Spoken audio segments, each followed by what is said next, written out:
Hello મિત્રો, welcome to રસોઈ ગિરાની। આજે આપણે બનાવીશું સૂકી તુવેરનું શાક। તો સૂકી તુવેરનું શાક બનાવવા માટે અહીંયા મેં 5 થી 6 કલાક પહેલાં તુવેર પલાળીને રાખી દીધી હતી। આ તુવેરને આપણે એકદમ સરસ ધોઈ લેશું અને પછી આને આપણે કુકરમાં બાફી દેવાની છે।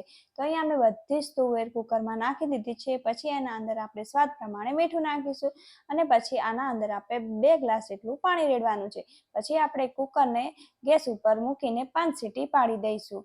પછી અહીંયા મેં એક પેન લઈ લીધું છે। એના અંદર મેં 2 ટીપરી જેટલું તેલ નાખી દીધું છે। તેલ એકદમ સરસ ગરમ થઈ જાય એના પછી આપણે રાઈ નાખીશું। અહીંયા મેં થોડી હિંગ નાખી છે અને સાથે લીમડાના પાન નાખ્યા છે અને પછી આપણે અહીંયા લસણ નાખીને એકદમ સરસ સારી રીતે મિક્સ કરી નાખીશું। પછી અહીંયા મેં ડુંગળી અને ટામેટાને કટર કરીને એના અંદર નાખી દીધા છે। તો તમારે આની તમે ગ્રેવી કરવી હોય તો તમે ગ્રેવી પણ કરી શકો છો। તો આ બધી જ વસ્તુ આપણે એકદમ સરસ રીતે મિક્સ થઈ ગઈ છે અને આને આપણે થોડીક વાર ચડવા દઈશું। તો તમે અહીંયા હવે જોઈ શકો છો આના અંદર આપણે હવે તેલ છૂટું પડવા લાગ્યું છે। પછી આપણે બધા મસાલા અંદર નાખી દેવાના છે। મેં અહીંયા હળદર, મરચું અને સ્વાદ પ્રમાણે મીઠું નાખ્યું છે અને ધાણા જીરું પાવડર નાખી દીધો છે। આ બધી જ વસ્તુને આપણે એકદમ સરસ રીતે મિક્સ કરી દેવાની છે।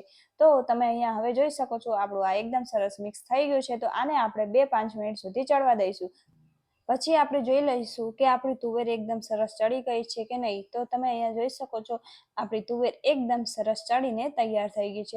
તો મેં અહીંયા ચેક કરી છે તો તમે અહીંયા જોઈ શકો છો કે એ એકદમ સરસ ચડીને હવે તૈયાર થઈ ગઈ છે। તો હવે આપણે આ તુવેરના અંદરથી પાણી કાઢી નાખીશું અને આપણે તુવેર શાકના અંદર નાખી દઈશું।